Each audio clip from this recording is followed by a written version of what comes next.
मी 80 वर्षांचा आहे आणि माझा मेंदू संगणकापेक्षाही अधिक वेगाने काम करतो. माझ्या या 4 सवयी अंगीकारा. प्रणाम. एक छोटासा प्रश्न विचारू का? आज सकाळी झोपेतून उठल्यानंतर तुम्ही सर्वात आधी काय केलं? मोबाईल तपासला की अंथरुणात पडूनच आज ऑफिसमध्ये किंवा दुकानात किती काम आहे याचा विचार करू लागलात? ऐका, आज माझं वय 80 वर्षांपेक्षा जास्त आहे. या वयात माझ्यासोबतचे अनेक जण आपली औषधांची पेटी शोधत असतात किंवा चष्मा कुठे ठेवला हे विसरतात. पण देवाच्या कृपेने आणि आयुष्यभराच्या अनुभवामुळे आजही माझा मेंदू 25 वर्षांच्या तरुणासारखा वेगाने काम करतो. माझी स्मरणशक्ती संगणकासारखी आहे. लोक मला विचारतात, आजोबा, तुम्ही रोज बदाम खातात का? की एखादी जडीबुटी घेतात? मी हसत उत्तर देतो, नाही, ना महागडी औषधं, ना बदामांचा काही चमत्कार. हे सगळं माझ्या सकाळच्या त्या 4 जादुई सवयींचं फळ आहे, ज्या मी गेली 40 वर्षे दररोज पाळत आलो आहे. आज तुम्ही हा व्हिडिओ पूर्ण पाहिला आणि या 4 सवयी तुमच्या जीवनात अंगीकारल्या, तर मी खात्रीने सांगते, 80 नव्हे, 90 वर्षांच्या वयातही तुमचा मेंदू तल्लख राहील. विस्मरणाचा त्रास तुमच्या आसपासही फिरकणार नाही. चला, कोणतीही अनावश्यक चर्चा न करता थेट त्या ज्येष्ठांच्या अमूल्य मंत्राकडे वळूया, जो तुमच्या मेंदूला सुपर कॉम्प्युटरसारखी कार्यक्षमता देऊ शकतो. मित्रांनो, आजच्या धावपळीच्या जीवनात आपण शरीराची काळजी घेतो, व्यायामशाळेत जातो, चांगला आहार घेतो. पण त्या मेंदूचं काय, जो दिवसाचे 24 तास न थकता काम करत असतो? वय वाढत गेलं की अनेक जण मानून बसतात की आता स्मरणशक्ती कमी होणारच, हे म्हातारपणाचं लक्षण आहे. पण मी म्हणतो, हे पूर्णपणे चुकीचं आहे.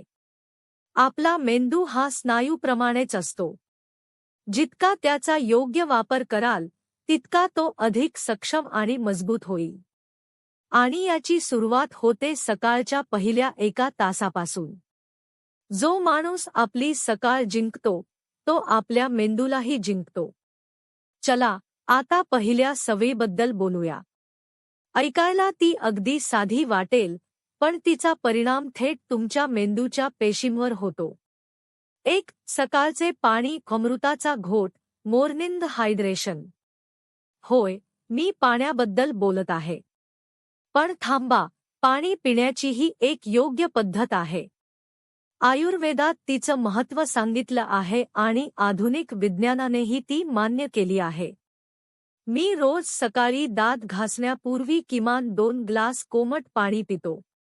आणि जर ते पाणी रात्रभर तांब्याच्या भांड्यात ठेवलेलं असेल, तर त्याचा फायदा आणखी वाढतो. आता तुम्ही म्हणाल, आजोबा, पाणी पिण्याचा मेंदूशी काय संबंध? अहो, आपला मेंदू सुमारे 75% पाण्याने बनलेला असतो. रात्री 6 ते 8 तास झोपल्यानंतर शरीरासोबत मेंदूतही पाण्याची कमतरता निर्माण होते. सकाळी उठल्यावर कोमट पाणी प्यायल्याने ते मेंदूसाठी इंधनासारखं काम करतं. त्यामुळे मेंदूकडे ऑक्सिजनचा पुरवठा वाढतो. याचा फायदा काय? सकाळची सुस्ती, डोकं जड वाटणं आणि आळस कमी होतो. मेंदू लगेच सक्रिय होतो. पण एक चूक कधीही करू नका. सकाळी उठल्या उठल्या अंथरुणातच चहा किंवा कॉफी पिण्याची सवय टाळा. त्यामुळे मेंदू अधिक सक्रिय होत नाही, उलट आम्लपित्त आणि ताण वाढू शकतो. 2. प्राणायाम, मेंदूसाठी ऑक्सिजनचं रिचार्ज. पाणी पिऊन आणि सकाळची स्वच्छता आटोपल्यानंतर मी गॅलरीत किंवा अंगणात जातो, जिथे स्वच्छ आणि ताजी हवा मिळते. तिथे बसून मी फक्त 15 मिनिटे प्राणायाम करतो. विशेषतः अनुलोम-विलोम आणि भ्रामरी प्राणायाम. आजकाल अनेक तरुणांना वाटतं की प्राणायाम हा फक्त ज्येष्ठांसाठी किंवा टीव्हीवरील योग कार्यक्रमांसाठी आहे. पण तसं अजिबात नाही. माझ्या मते, प्राणायाम हा तुमच्या मेंदूसाठी सर्वात प्रभावी नैसर्गिक टॉनिक आहे. जेव्हा तुम्ही अनुलोम-विलोम करता, म्हणजे एका नाकपुडीतून श्वास घेऊन दुसऱ्या नाकपुडीतून सोडता तेव्हा तुमच्या मेंदूचे दोन्ही भाग डावा लेफ्ट ब्रेन आणि उजवा राईट ब्रेन अधिक संतुलितपणे कार्य करू लागतात. तसेच भ्रामरी प्राणायाम, ज्यामध्ये आपण भुंग्यासारखा गुंजनाचा आवाज करतो, तो मेंदूतील न्यूरॉन्सना शांत करण्यास मदत करतो. माझा स्वतःचा अनुभव असा आहे की मी दररोज 15 मिनिटे हा प्राणायाम केल्यानंतर मला जणू कुणीतरी माझ्या मेंदूची सर्व्हिसिंग करून दिल्यासारखे वाटते. सर्व ताणतणाव आणि चिंता नाहीशा झाल्यासारख्या वाटतात. विज्ञान काय सांगते? खोल श्वास घेतल्यामुळे मेंदूमधील कॉर्टिसोल हा ताण निर्माण करणारा हार्मोन कमी होतो, तर डोपामाइन आणि सेरोटोनिन यांसारखे आनंददायी हार्मोन्स वाढतात. त्यामुळे लक्ष केंद्रित करण्याची क्षमता मोठ्या प्रमाणात सुधारते. 3. ब्रेन जिम, मेंदूला आव्हान द्या. आता माझ्या तिसऱ्या सवयीबद्दल सांगते, जिला मी ब्रेन जिम म्हणते. बहुतेक लोक सकाळी उठल्यावर वर्तमानपत्र उघडतात आणि सर्वप्रथम चोरी, अपघात, राजकीय वाद किंवा नकारात्मक बातम्या वाचतात. दिवसाची सुरुवातच अशा नकारात्मक गोष्टींनी केली तर त्याचा परिणाम दिवसभर मनावर आणि मेंदूवर होतो. मी मात्र सकाळी नकारात्मक बातम्या वाचत नाही.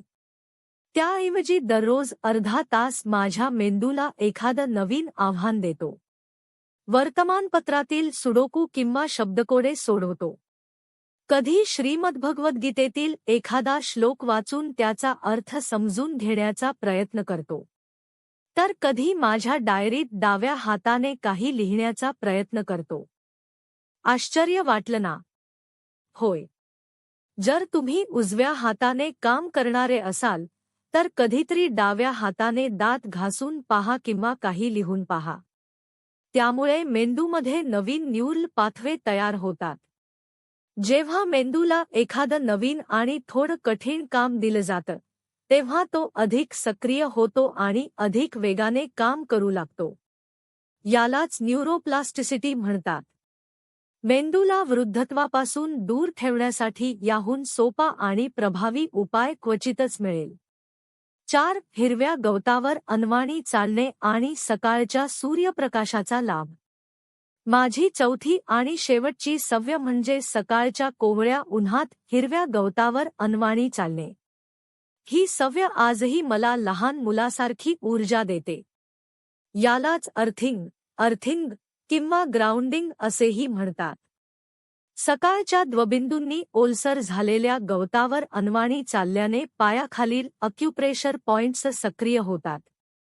त्यांचा संबंध डोळ्यांच्या आरोग्याशी आणि मेंदूतील मज्जातंतूंशी असल्याचे मानले जाते. यासोबतच सकाळच्या कोवळ्या उन्हातून शरीराला व्हिटॅमिन डी मिळते. आज अनेक तरुण नैराश्य, चिंता आणि विस्मरणाच्या समस्यांनी त्रस्त आहेत. तपासणी केली असता त्यांच्यात व्हिटॅमिन डीची कमतरता आढळते. माझा साधा मंत्र असा आहे: रोज सकाळी 10 ते 15 मिनिटे सूर्यप्रकाशात राहा. त्यामुळे शरीराचे जैविक घड्याळ, बॉडी क्लॉक, व्यवस्थित राहते, रात्री शांत आणि गाढ झोप लागते. आणि लक्षात ठेवा, ज्याची झोप चांगली आणि पचन व्यवस्थित असेल, त्याचा मेंदूही अधिक तंदुरुस्त राहतो. माझ्या प्रिय बंधूंनो आणि मित्रांनो, या त्या 4 सवयी आहेत ज्यांनी माझ्या 80 वर्षांच्या शरीरातही 25 वर्षांच्या तरुणासारखा उत्साही आणि तल्लख मेंदू जिवंत ठेवला आहे. सकाळी उठल्यावर कोमट पाणी पिणे.